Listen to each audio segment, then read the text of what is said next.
नमस्कार, मैं हूं Amod Shrivastava. Amazing thought, amazing message, amazing information की दिशा में आज एक कदम और आगे।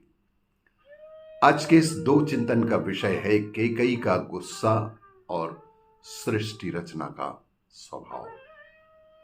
आपको ये मेरा वीडियो अच्छा लगे तो लाइक करें, शेयर करें और लाल बटन दबाकर सब्सक्राइब अवश्य करें। साथ ही बेल आइकन दबाना बिल्कुल ना भूलें। आज के इस प्रथम चिंतन का विषय कैकई का गुस्सा। रामायण का प्रसंग है। राजा दशरथ ने घोषणा कर दी कि राम अयोध्या के राजा बनेंगे। राम के राज तिलक का दिन भी तय हो गया था। दशरथ ने सोचा कि यह शुभ समाचार सबसे पहले मुझे कैकई को देना चाहिए। दरअसल कैकई राम से बहुत प्रेम करती थी और राम को राजा बनाने के लिए दशरथ से कई बार वह कह भी चुकी थी।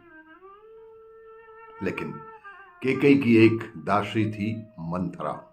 उसे तो ये बात जैसे ही मालूम हुई तो वह राजा दशरथ से पहले ही कैकई के पास पहुंच गई। मंथरा की एक आदत बहुत खराब थी कि वह बने बनाए अच्छे कार्यों को भी बिगाड़ देती थी। मंथरा ने कैकई को अपनी बातों से ऐसा उलझाया कि कैकई राम को दुश्मन समझने लगी। मंथरा ने कहा कि तुम्हारे बेटे भरत को राजा बनाना चाहिए।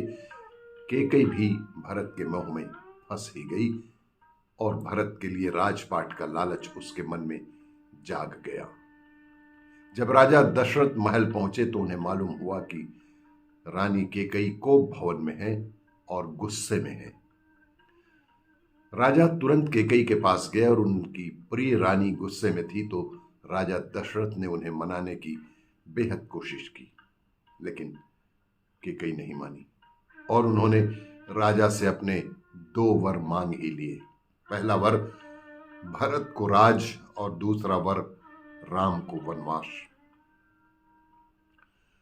दशरथ कैकई के गुस्से और जिद के आगे हार ही गए और उन्हें दो वर देने ही पड़ गए। इस प्रसंग से हमें ये संदेश मिल रहा है कि पति पत्नी के बीच अगर गुस्सा, मोह, जिद और लालच जैसी बुराइयां आ जाती हैं तो पूरा का पूरा परिवार ही बिगड़ सकता है। आज के इस दूसरे चिंतन का विषय सृष्टि रचना का स्वभाव। मैं यह नहीं मानता कि मनुष्य रचनात्मक हो सकता है।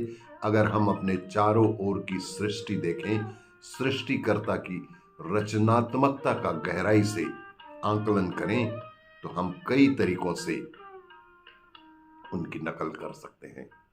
अलग अलग तरह से जोड़कर, समूह बनाकर, इकट्ठा हुई चीजों को अलग कर उन्हें दूसरों के साथ जोड़कर हम समाज में रचनात्मक दिख सकते हैं।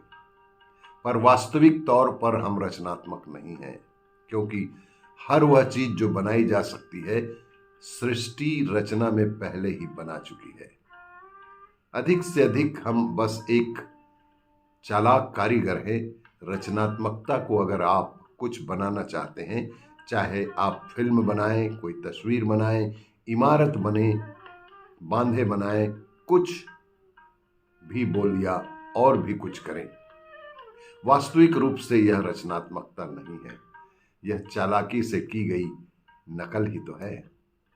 क्योंकि हमने जीवन के अलग अलग पहलुओं की तरफ ध्यान दिया है, इसीलिए हम इस तरह से नकल कर सकते हैं जो दूसरे लोगों को संभव नहीं लगती थी। अगर आपको नकल शब्द पसंद ना हो तो आप इसे दोहराव या पुनर्निर्माण कह सकते हैं। अगर आप इंसानों को देखें तो किसी के भी सींग नहीं है, ना ही तीसरी बांह है और ना ही तीसरी आंख है। सब कुछ एक जैसा ही तो है, पर फिर भी हर इंसान अलग है।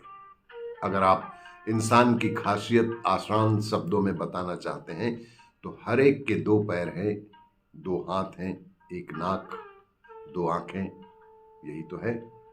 पर हर मनुष्य एकदम अलग तरह का है। हर एक की हर बात निराली है और यही सृष्टि की रचना का स्वभाव है।